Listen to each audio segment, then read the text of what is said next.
السلام علیکم۔ یہ ہے اردو ایکشن ٹیلز۔ آپ سب سے گزارش ہے کہ اس ویڈیو کو لائک اور شیئر کریں اور میرے چینل کو سبسکرائب کریں۔ یہ ہے ماریو پوزو کا شاہکار ناول گاڈ فادر۔ مترجم محمود احمد مودی۔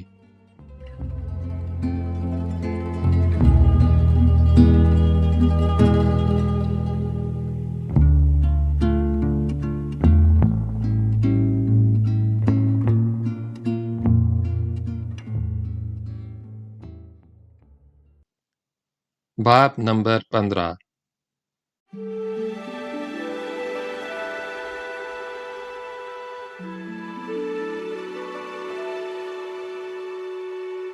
مائیکل نے ہیگن سے جھوٹ بولا تھا کہ وہ آئندہ روز نیو یارک پہنچے گا۔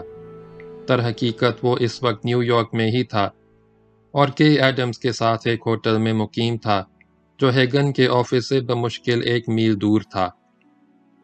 اس نے جب ہیگن سے بات کرنے کے بعد فون بند کیا تو کے اپنی سگریٹ بجھاتے ہوئے بولی، مائیکل، تم تو جھوٹ بھی خاصی صفائی سے بول لیتے ہو۔ اس وقت تو تمہاری وجہ سے ہی جھوٹ بولنا پڑا ہے۔ مائیکل اپنا بازو کے گرد حمایل کرتے ہوئے بولا، اگر میں بتا دیتا کہ اس وقت ہم دونوں نیو یارک میں ہیں تو ہم نے اسی وقت پاپا کے گھر جانا پڑتا۔ پھر نہ تو ہم باہر کھانا کھا سکتے تھے، نہ تھیٹر دیکھنے یا گھومنے پھرنے جا سکتے تھے۔ میں تمہیں بتا چکا ہوں کہ پاپا کی کچھ اخلاقی اقدار ہیں۔ ان کے گھر میں کوئی لڑکا لڑکی شادی سے پہلے ایک کمرے میں نہیں ہو سکتے۔ ہم پر بھی آج کے دن اس قسم کی پابندیاں لاگو ہو جاتی۔ اب ہم کم از کم 1 رات اور آزادی سے گزار لیں گے۔ مائیکل محسوس کرتا تھا کہ اس کے خوابوں کی لڑکی تھی۔ اسے اپنی زندگی میں ایسی ہی ساتھی کی ضرورت تھی۔ اس کا سراپا، اس کی عادتیں، اس کے انداز و اطوار، اس کی گرم جوشی، سبھی کچھ مائیکل کو پسند تھا۔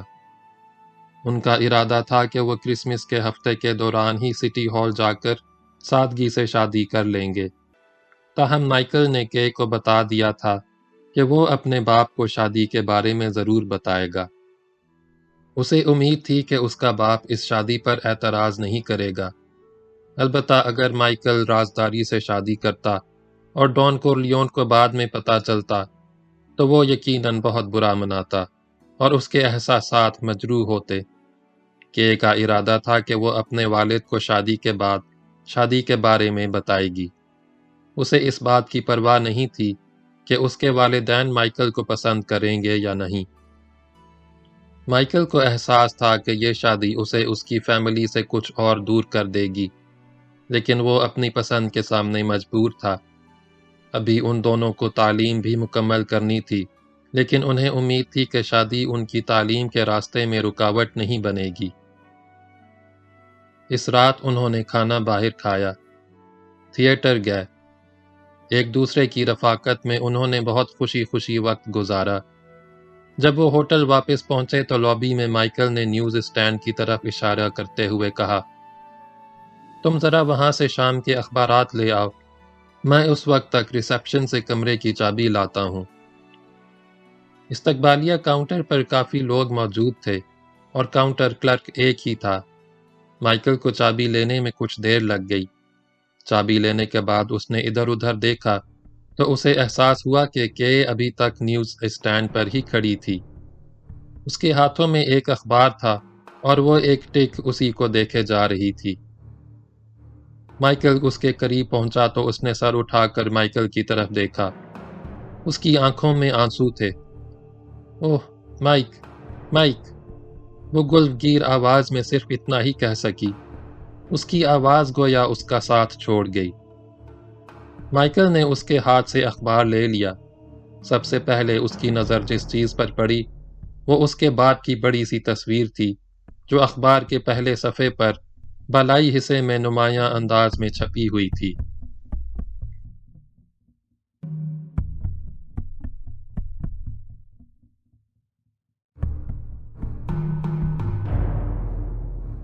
تصویر میں ڈان کورلیون سڑک پر پڑا دکھائی دے رہا تھا۔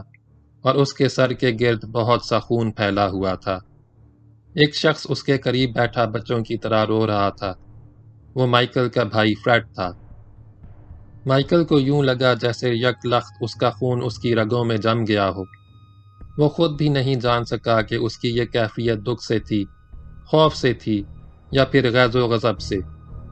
دوسرے ہی لمحے اس نے خود کو سنبھالا اور کے کو بازو سے تھام کر لفٹ کی طرف لے گیا اور اپنے کمرے میں پہنچ کر اسے بیڈ کے کنارے پر بیٹھ کر اخبار کھولا۔ شاہ سرخی تھی، ڈان کورلیون کو گولی مار دی گئی، مبینہ گینگ لیڈر شدید زخمی، پولیس کی بھاری نفری کی حفاظت میں ڈان کا آپریشن، گینگ وار کا خدشہ۔ مائیکل کو اپنی ٹانگوں میں نقاہت محسوس ہو رہی تھی، لیکن وہ حوصلہ مجتمع کر کے کے سے مخاطب ہوا۔ خدا کا شکر ہے پاپا زندہ ہیں۔ جن کتوں نے بھی ان پر حملہ کیا ہے، وہ بہرحال انہیں ہلاک کرنے میں کامیاب نہیں ہوئے۔ پھر مائیکل نے پوری خبر پڑھی۔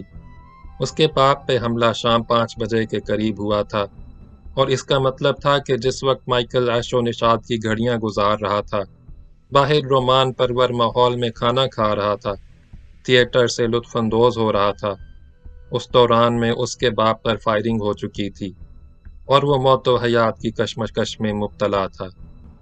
ایک قسم کے احساس جرم سے مائیکل کا دل مر جانے کو چاہا۔ کیا ہم ہسپتال چلیں؟ کے نے پوچھا۔ مائیکل نفی میں سر ہلاتے ہوئے بولا، پہلے میں گھر فون کرتا ہوں۔ جن لوگوں نے اتنا بڑا قدم اٹھایا ہے، لگتا ہے ان کے دماغ ٹھکانے پر نہیں ہے، اور اب جب کہ انہیں معلوم ہو چکا ہوگا کہ باپ مرے نہیں، بچ گئے ہیں، تو وہ اور بھی زیادہ دیوانگی کے عالم میں کوئی بھی قدم اٹھا سکتے ہیں۔ پہلے میں تازہ ترین صورتحال معلوم کرنے کی کوشش کرتا ہوں۔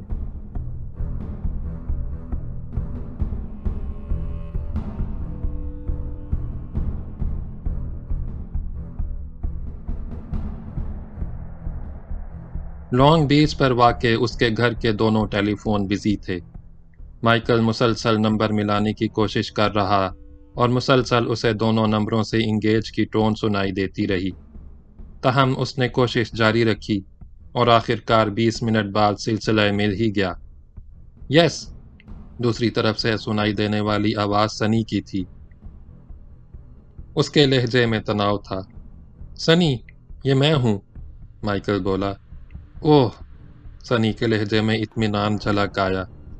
تم کہاں تھے؟ ہم تو تمہارے بارے میں بہت سخت پریشان تھے۔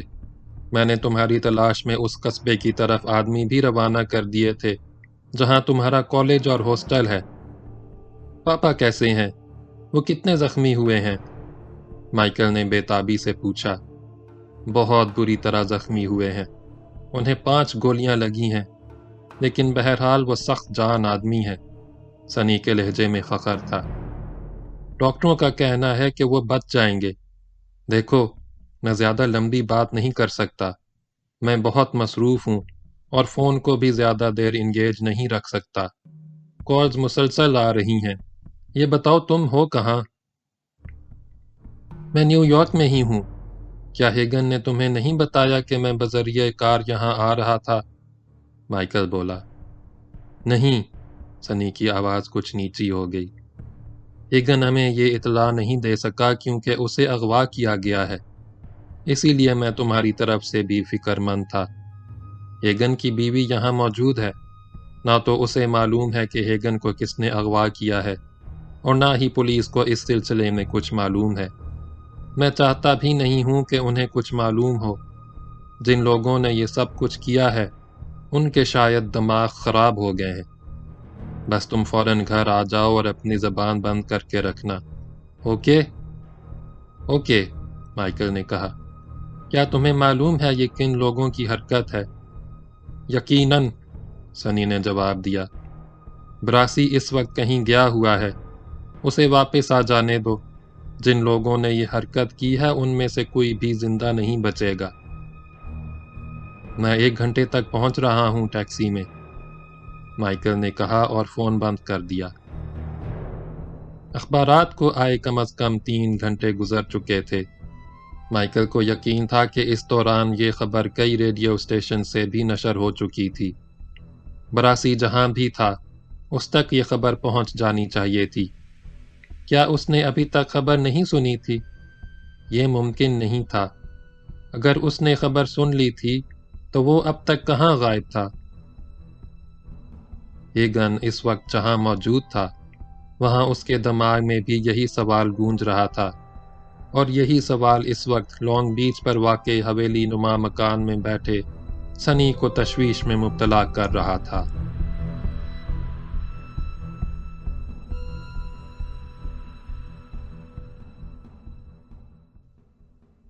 باب نمبر 16 اگلی ویڈیو میں سنیں۔